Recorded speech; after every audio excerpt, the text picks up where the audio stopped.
Hello, everyone, and welcome back to the Taboo Tables. We are your hosts, Kitely Sherman, Maya Wilson, and Siler Wooster.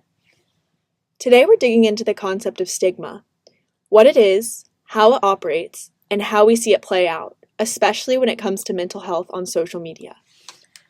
Social media can be a powerful tool for challenging stigma, creating spaces for connection, education, and advocacy. But at the same time, it can also reinforce old stereotypes and spread new forms of judgment. Throughout today's episode, you'll hear from students and educators sharing how their experience with stigma around mental health, how it shows up in digital spaces, and what that tells us about the deeper dynamics at play. Before we get into these conversations, let's ground ourselves with a definition. Merriam-Webster defines stigma as a set of negative and unfair beliefs that a society or group of people have about something, or a mark of shame or discredit. I view stigma as a more, I want to say, violent or aggressive type of stereotype or bias, because bias feels more passive to me, while stigma feels like an active act. Stigma feels like purposefully holding something against someone. Okay. I do think it has a negative connotation. I don't know if that's actually reality or not, but I think of it as a negative connotation. And so whatever it's related to, mental health, trad wives, whatever it may be, the stigma is a negative view of that thing, that identity, that experience. In this episode, mental health is our lens, but the core issue is stigma itself. How certain conditions, identities, or experiences get marked as less than in the eyes of society. To help us break this down, we're using a framework developed by anthropologists Edward Jones and Joan Ablon, who identified key dimensions that shape why some conditions, like mental health struggles, become stigmatized. Jones and colleagues identified 6 major dimensions of stigma that explain why mental health conditions often carry judgment. These 6 dimensions are 1. Concealability, how visible a condition is, like depression or anxiety, which people might try to hide. 2. Course, whether a condition is seen as temporary or permanent, like how some assume mental health issues will eventually just go away. 3. Disruptiveness, how much a condition is thought to interfere with everyday life. 4. Aesthetics, how a condition is perceived visually or emotionally. 5. Origin, how the condition originated. And 6. Peril, the perceived danger or threat to others. Joan Ablon further defines this definition, highlighting 5 elements. 1. The nature of the illness. 2. The source of the stigma. 3. The nature of the stigmatized group. 4. The treatments pursued. And 5. The ways people cope with being stigmatized. As we move forward, we'll be asking, where do we see these dimensions of stigma playing out online? How does social media sometimes challenge these patterns? And when does it simply reinforce them? To start us off, we want to explore how the shift from more face-to-face interaction to more online interaction has impacted the way stigma, especially around mental health, spreads. In a lot of ways, online spaces have helped reduce stigma. People today are more open than ever about their mental health struggles. Platforms like TikTok, Reddit, and YouTube have given people room to share their stories in real time with raw honesty.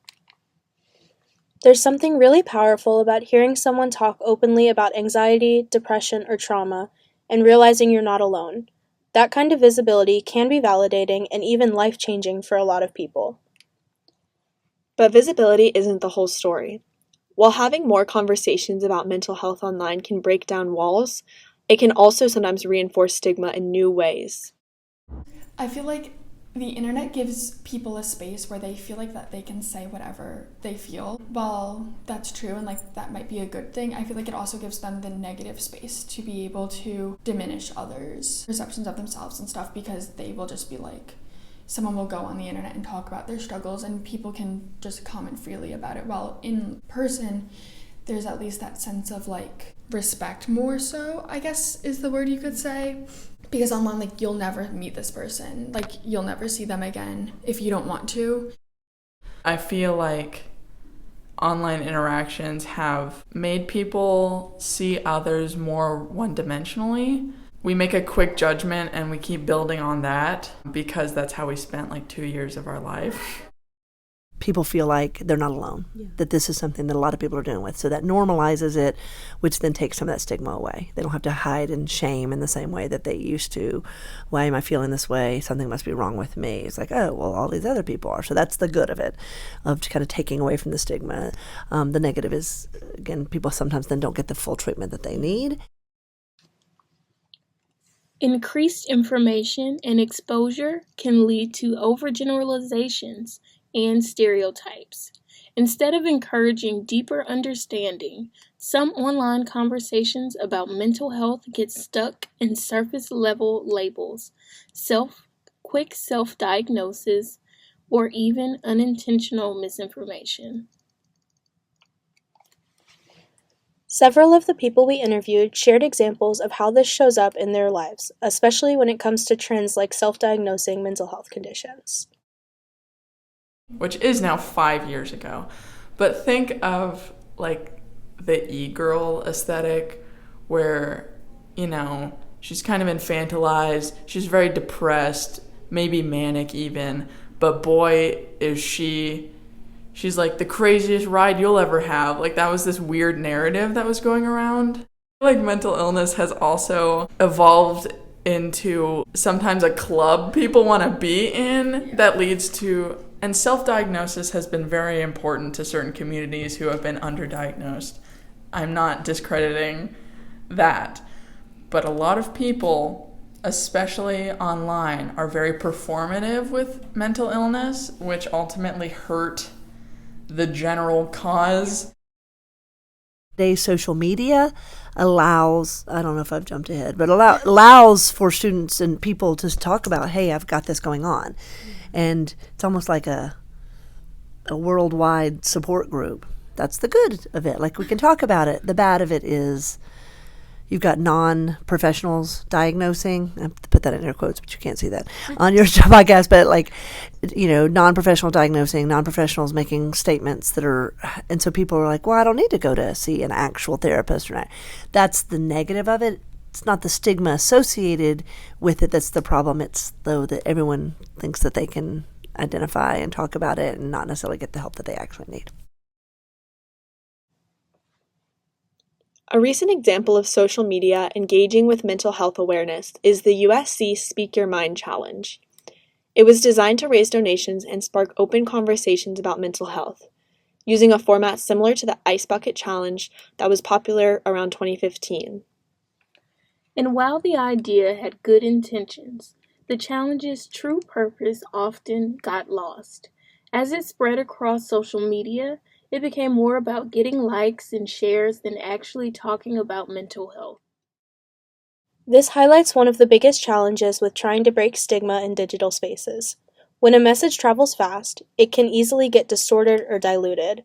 And when that happens, even the most well-meaning campaigns can sometimes end up reinforcing the very stigma they're trying to combat. As we keep exploring how stigma around mental health operates in digital spaces, we want to shift our focus to pop culture and media.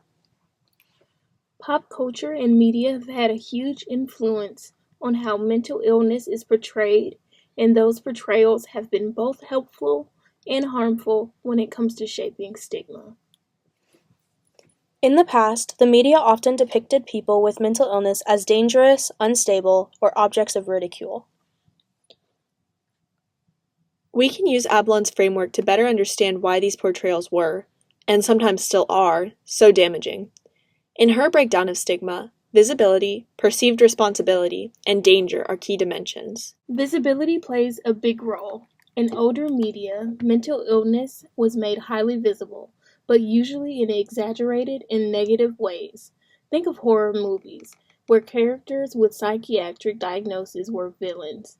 It also amplifies the danger dimension, making mental illness seem threatening to others. When I was growing up, concealability, nobody talked about it. It was such a different world. Olden days. The largest sanatorium in the country was in Milledgeville, Georgia. They just put people there. It might be somebody, people would have their family members committed just because they didn't want to deal with them. Women were regularly treated for hysteria, and again, if you don't want to deal with them, and there was basically a place to put people. It was thousands and thousands of people, and it slowly. So knowing that existed, and it wasn't really in my lifetime. I think it did exist in my lifetime, but I was not aware of it. And then where we are now, I'm like, oh my God, we're in so much better shape. For me, I'm like, it's great. Oh my gosh, we've gone so far in terms of acknowledging. But that's my perspective compared to when we used to just lock people away. There's also perceived responsibility. Media often implied that people with mental illness were somehow to blame for their conditions, ignoring structural and biological causes. This feeds stigma by suggesting that recovery is just a matter of willpower. Thankfully, we've seen some shifts. Shows like Ted Lasso and BoJack Horseman have made an effort to depict mental health struggles more honestly and compassionately. Instead of painting depression or anxiety as moral failings, they show them as complex, ongoing challenges that impact people's relationships and daily lives. But even with better representation, pop culture sometimes glamorizes or romanticizes mental illness, especially for younger audiences.